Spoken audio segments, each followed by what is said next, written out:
Assalamualaikum warahmatullahi wabarakatuh. Selamat pagi semuanya. Hari ini kita akan belajar tentang pengenalan supply chain management. Nanti akan ada beberapa pengenalan dari awal mula supply chain management ini berawal gitu ya. Oke. Jadi di sini akan ada beberapa yang kita pelajari. Yang pertama mendiskusikan bagaimana tentang SCM gitu ya, supply chain management, serta tantangan kedepannya seperti apa gitu ya. Terus mengapa supply chain management ini menjadi sangat global gitu ya, dan bagaimana mendeskripsikan manufaktur ini menggunakan SCM dan beberapa manfaatnya gitu ya. Oke. Terus kenapa sih kita harus menggunakan supply chain management begitu ya? Kenapa harus manufaktur ini menerapkan? Terus kira-kira elemen yang terpenting dalam supply chain management itu apa?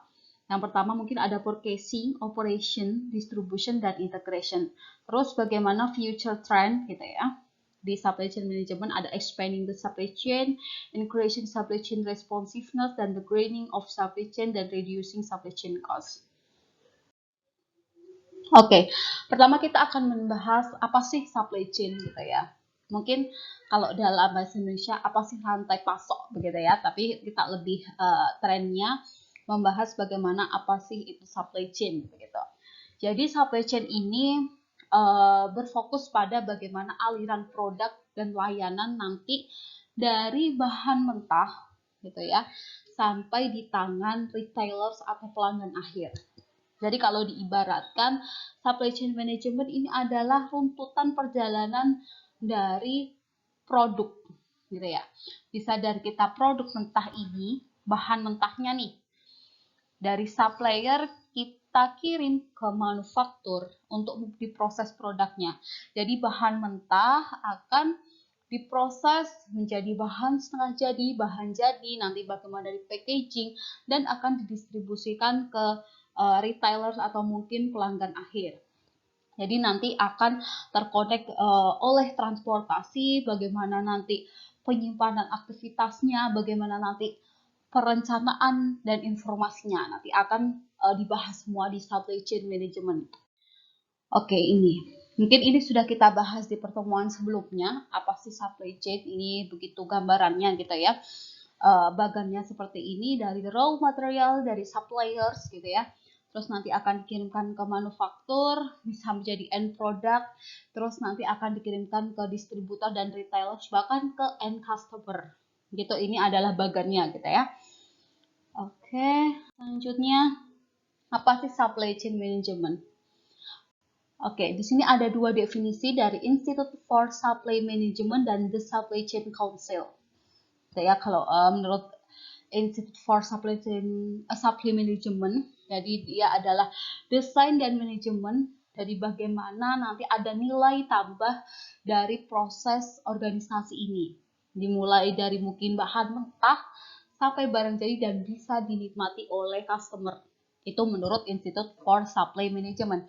Sedangkan dari The Supply Chain Council, Managing Supply and Demand, bagaimana pengaturan ada supply and demand gitu ya, bagaimana pemasokan dan bagaimana penjualan dari bahan mentah sampai bahan jadi, barang jadi begitu ya, dan dikirimkan oleh ke customer. Jadi dari dua definisi ini tuh hampir sama.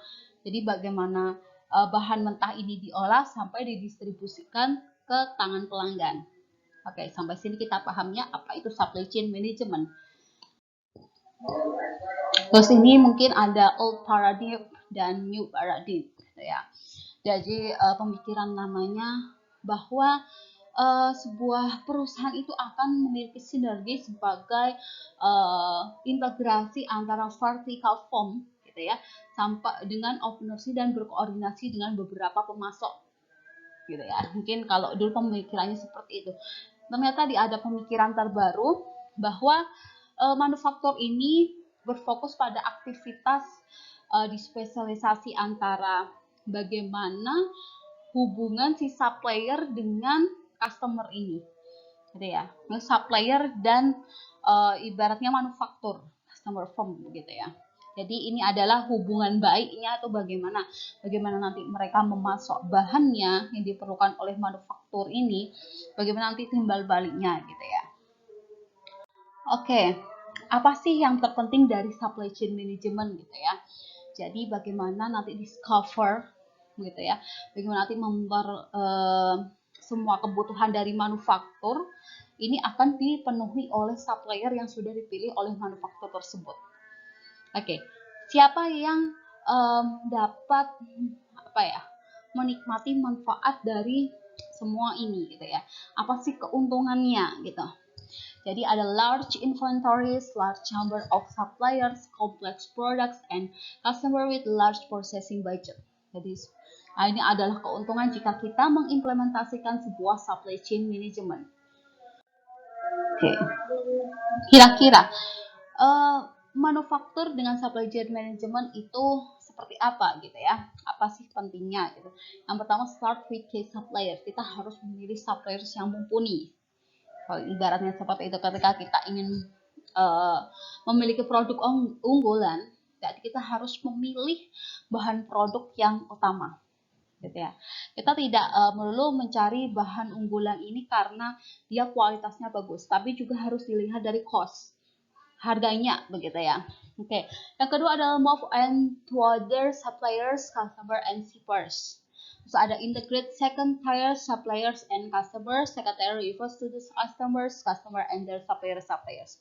Jadi hubungan antara suppliers dan customer ini adalah yang terpenting. Seorang manufaktur ini akan memikirkan bagaimana nih ketika supplier ini dapat berhubungan baik, ya, timbal baliknya.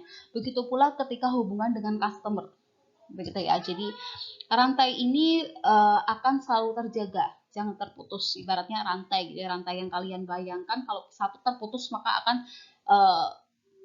tidak seimbang gitu ya dalam sebuah manufaktur.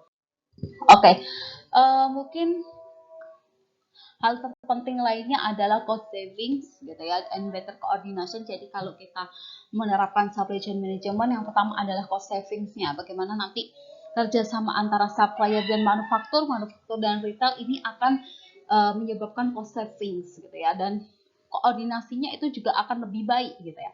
Terus yang kedua, pertama adalah reduce bullwhip effect. Jadi semakin globalisasi ini berkembang, maka bullwhip effect ini akan semakin mempengaruhi perjalanan si manufaktur ini gitu ya. Jadi bisa mengurangi sebuah safety stock gitu ya.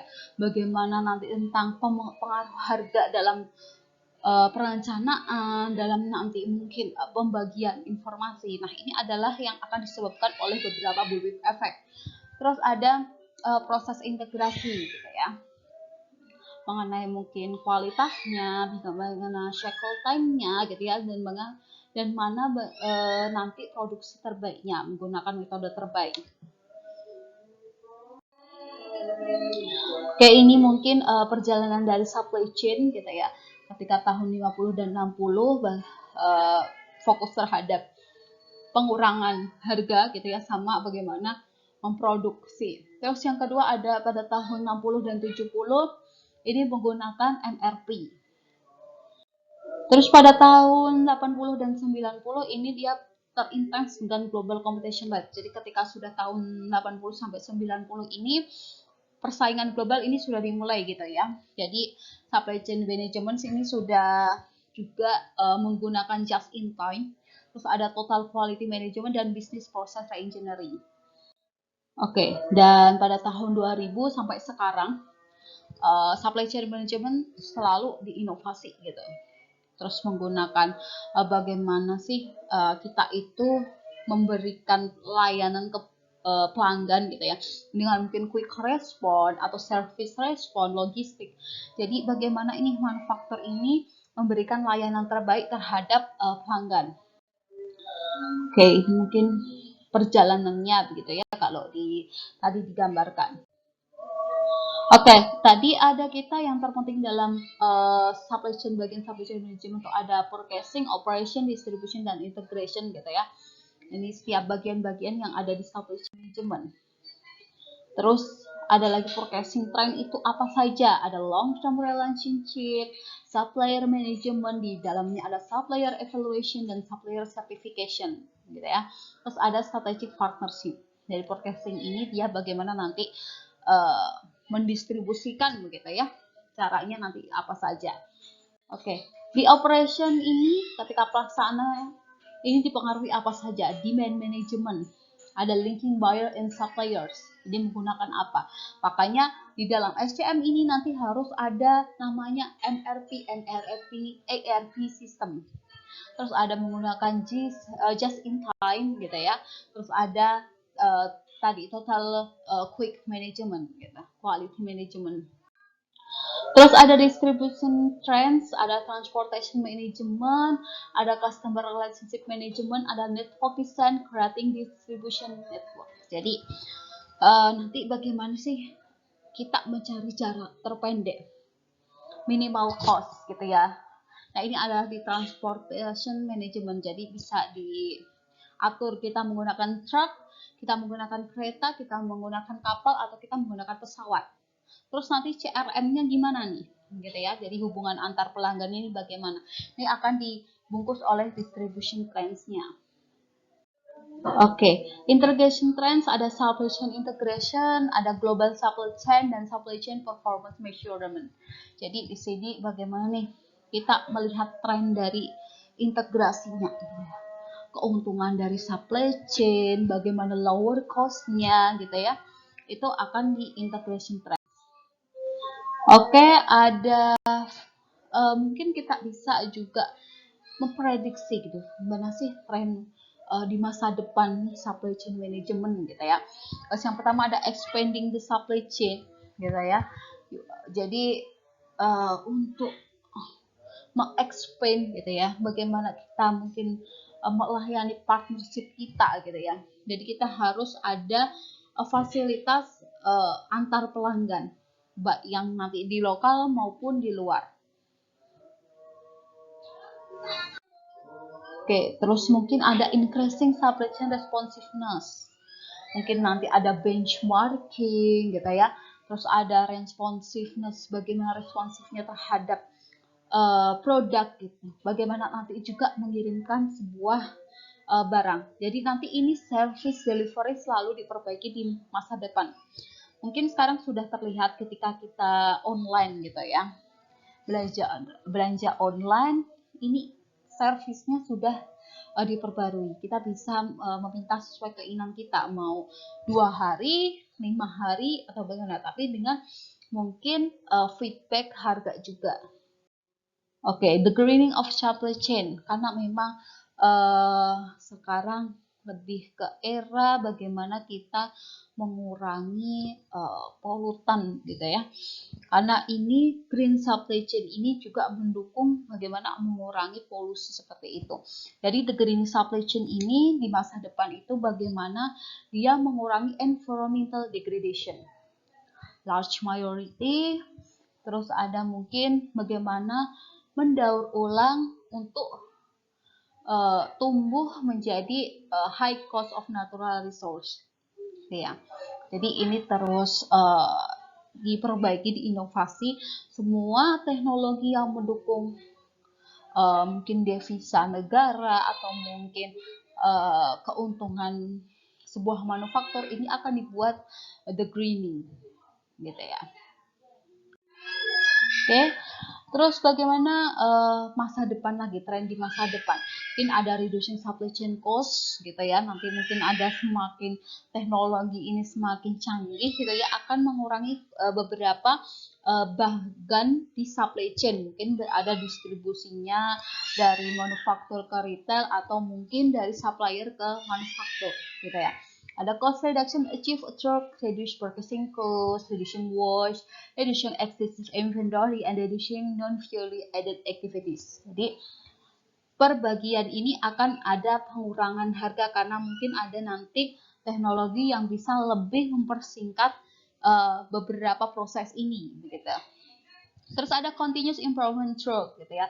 Adanya benchmarking, ada trial and error, and increased knowledge of supply chain process, gitu. Jadi begitu nanti ada inovasi terbaru di masa depan ini akan mempermudah benchmarking juga. Oke, tadi saya sudah sampaikan bagaimana tadi apa itu supply chain management, mengapa harus menggunakan supply chain management, terus ada keuntungannya apa saja, apa pentingnya supply chain management, serta tren masa depan di supply chain management, gitu ya. Jadi kita gambarkan bahwa supply chain management ini wajib untuk manufaktur. Jadi kita bisa melihat begitu ya. Baik, sekian materi dari saya. Semoga bermanfaat. Mungkin nanti ada pertanyaan bisa di kolom komen. Terima kasih semuanya. Wassalamualaikum warahmatullahi wabarakatuh.